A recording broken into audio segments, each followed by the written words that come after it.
जय संविधान, जय भीम, महात्मा गांधी की जय, गोडसे मुर्दाबाद। देखिए, ईरान, इजराइल, अमेरिका के बीच में जो हो रहा है वो तो हो रहा है, लेकिन जो भारतवर्ष के अंदर हो रहा है उससे बहुत ज्यादा आश्चर्य था। जितने भी विशेषज्ञ चैनल्स पे आके बोल रहे थे और जिनसे मेरी बात हुई, उन्हें भी आश्चर्य हो रहा था और मुझे भी, एक साइंस का स्टूडेंट होने की वजह से ये लॉजिक समझ में नहीं आ रहा था कि अभी 13-14 दिन युद्ध शुरू हुए हुआ है और युद्ध शुरू होते ही 3-4 दिन के अंदर हमारे देश के अंदर गैस की इतनी ज्यादा किल्लत क्यों हो गई। तेल की किल्लत नहीं हुई, लेकिन गैस की किल्लत बहुत ज्यादा हो गई। तरह तरह के बातें कही जाने लगी, लेकिन दो ही कारण इसके हो सकते थे। पहला कारण यह हो सकता था कि बहुत बड़े स्तर पे कालाबाजारी हो रही हो, बहुत बड़े स्तर पे लोगों ने स्टॉक जमा कर लिया हो, पहले से स्टॉक जमा कर लिया हो, जिन्हें यह अंदाजा हो गया हो कि युद्ध होने वाला है और इस प्रकार की स्थिति बनने वाली है। जो सरकारी सूत्रों के बहुत नजदीक रहते हैं, उन लोगों ने गैस का भंडार इकट्ठा कर लिया हो। जो गैस की एजेंसीज हैं, उन्होंने गैस के सिलेंडर्स को इकट्ठा कर लिया हो, जिसकी पुष्टि इस बात से भी हो रही थी कि जब गोदी मीडिया के और यूट्यूबर्स फील्ड में जा रहे थे तो उन्हें लोग ये बता रहे थे कि 2 महीने पहले उन्होंने गैस बुक कराई थी और उनके पास एक इंटीमेशन आया कि गैस हैज बीन डिलीवर्ड, जबकि वो पासबुक एंट्री दिखा रहे थे कि उनको गैस डिलीवर नहीं हुई, लेकिन दिखा दी गई कि गैस डिलीवर हो गई। इसका माने उनकी ब्लैक मार्केटिंग कहीं कर दी गई। ये भी बिल्कुल सही बात है कि अगर आज मार्केट में आप सर्वे करेंगे तो आपको बहुत बड़ी संख्या ऐसे लोगों की मिलेगी जो ब्लैक में ही गैस खरीदते हैं,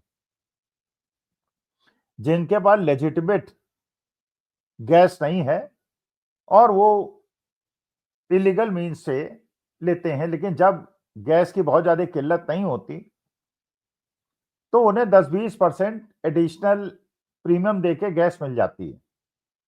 लेकिन जब ये गैस की स्कैरिसिटी बताई गई तो उसके बाद जो 100 रुपए किलो की गैस थी वो बढ़ के करीब 400 रुपए में बिकी, 4 गुने दाम पे बिकी।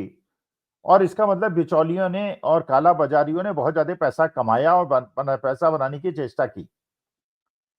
अच्छा, इन काला बाजारियों को और सब लोगों को रोकने की जिम्मेदारी किसकी थी? मेरे ख्याल से विपक्षी दल की तो थी नहीं, राहुल गांधी की तो थी नहीं, ममता बनर्जी की तो थी नहीं, पंडित जवाहरलाल नेहरू की तो थी नहीं। यह जिम्मेदारी सरकार की थी।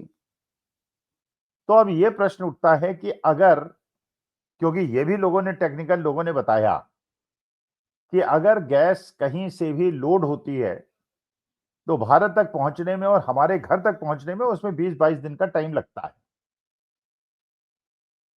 क्योंकि पूरी प्रक्रिया होती है। गैस आती है, ट्रांसपोर्टेशन होता है, उसके बाद उसकी बॉटलिंग होती है, फिर वो सिलेंडर जो हैं घरों तक पहुंचते हैं। तो इसमें 20-22 दिन का टाइम लगता है। तो मानी बात है कि समस्या जो है वो स्रोत में है। स्रोत कहां है? जहां से गैस की सप्लाई शुरू हो रही है, ओमान हो, कतर हो, जो भी देश हो। तो अगर युद्ध शुरू होने के 3-4 दिन के अंदर गैस की कमी हो गई तो स्रोत में अगर समस्या थी तो कमी महसूस की जानी चाहिए थी 22-23 दिन के बाद, लेकिन वो 2-3 दिन के अंदर कैसे शुरू हो गई? तो एक पक्ष तो लोगों ने यह कहा कि साहब उसकी ब्लैक मार्केटिंग की गई, और जो सत्ता पक्ष के नजदीक के लोग थे या जो दबंग लोग थे, उन्होंने गैस का भंडारण कर दिया, मार्केट के अंदर ऐसी अफवाह उड़ा दी कि गैस की बहुत ज्यादा कमी हुई, गैस की सप्लाई को रोक दिया, जिससे लोग गैस के लिए दौड़ पड़े, लाइन उन्होंने लगा दी और ज्यादा स्कैरिसिटी क्रिएट हो गई। ब्लैक मार्केटर्स ने खूब सारा पैसा कमाना शुरू कर दिया। जो लोग होटल रेस्टोरेंट वाले थे, जो इन्हें कमर्शियल सिलेंडर्स मिला करते थे 16 किलो के, उनके कमर्शियल सिलेंडर्स की सप्लाई को रोक दिया गया और घर में यूज होने वाले एलपीजी सिलेंडर्स पे ही कमर्शियल सिलेंडर्स वाले भी होटल रेस्टोरेंट निर्भर हो गए। क्योंकि सप्लाई रोक दी गई थी तो इसलिए होटल रेस्टोरेंट वालों की मुश्किलें क्रिएट हो गई। इंडक्शन फर्नेस की तरफ लोग भागने लगे, चूल्हे की तरफ लोग भागने लगे, उसमें भी बेहतहा दाम वृद्धि हो गई।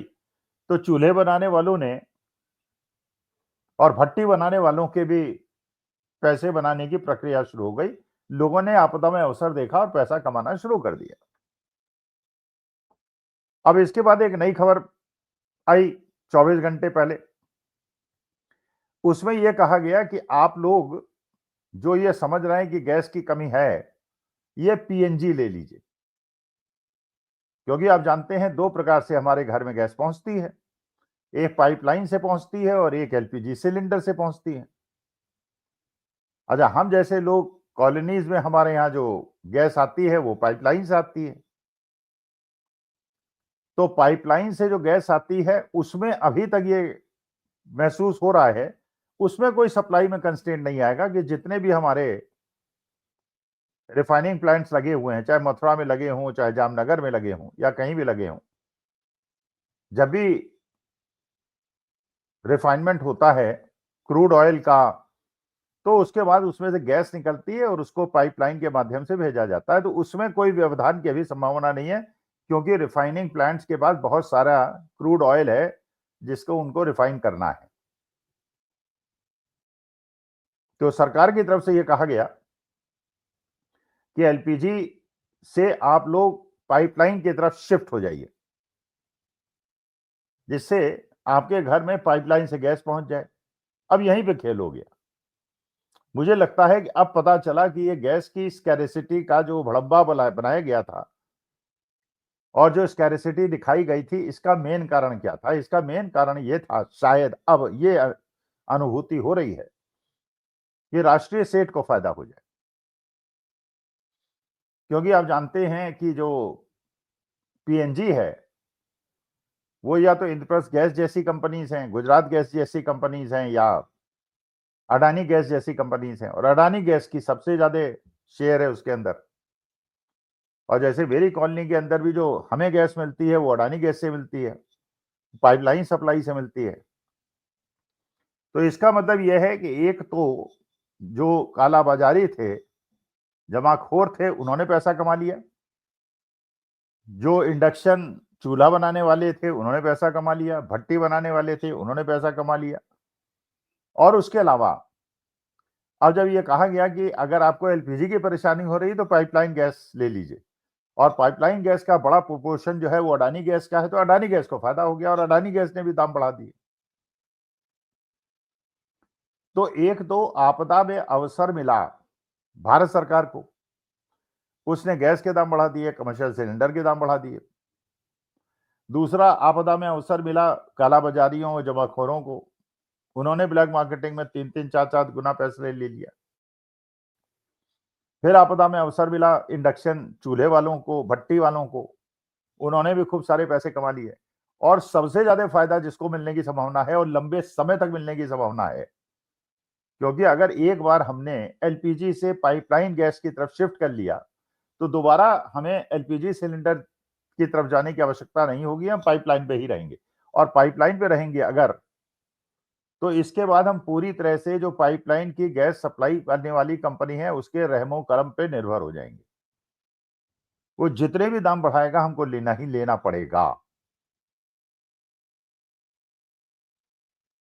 और इस तरह से जो सबसे ज्यादा फायदा होने की संभावना है वो राष्ट्रीय सेठ को होने की संभावना है, क्योंकि अडानी गैस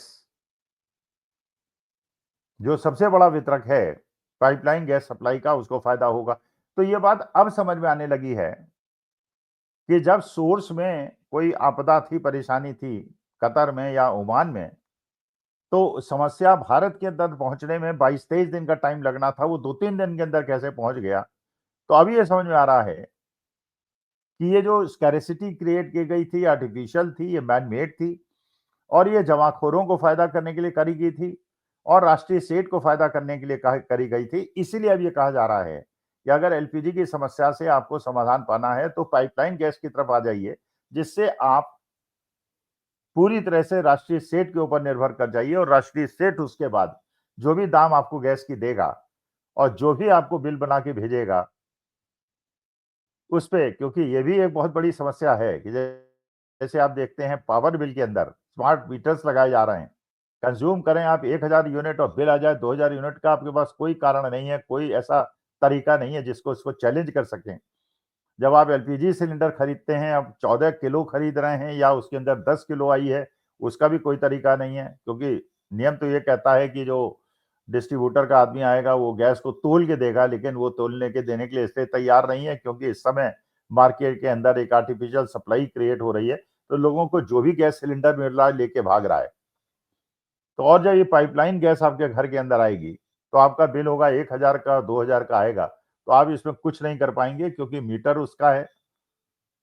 गैस कितनी सप्लाई की इसका निर्णय उसका है, और जो भी बिल आपको थमाएगा आपको देना पड़ेगा, वरना पाइपलाइन गैस आपकी कट जाएगी, और एक बार पाइपलाइन गैस कट गई तो आपके घर में खाना बनाना भी मुश्किल हो जाएगा। तो आपदा में अवसर है, स्कैरसिटी है नहीं, जो बनाई गई है, और इसका दोष विपक्ष का नहीं है बल्कि उन लोगों का है जिन्होंने इस आपदा में अवसर में और इस आर्टिफिशियल स्कैरसिटी से भरपूर पैसा कमाया है। नमस्कार, धन्यवाद और प्रणाम।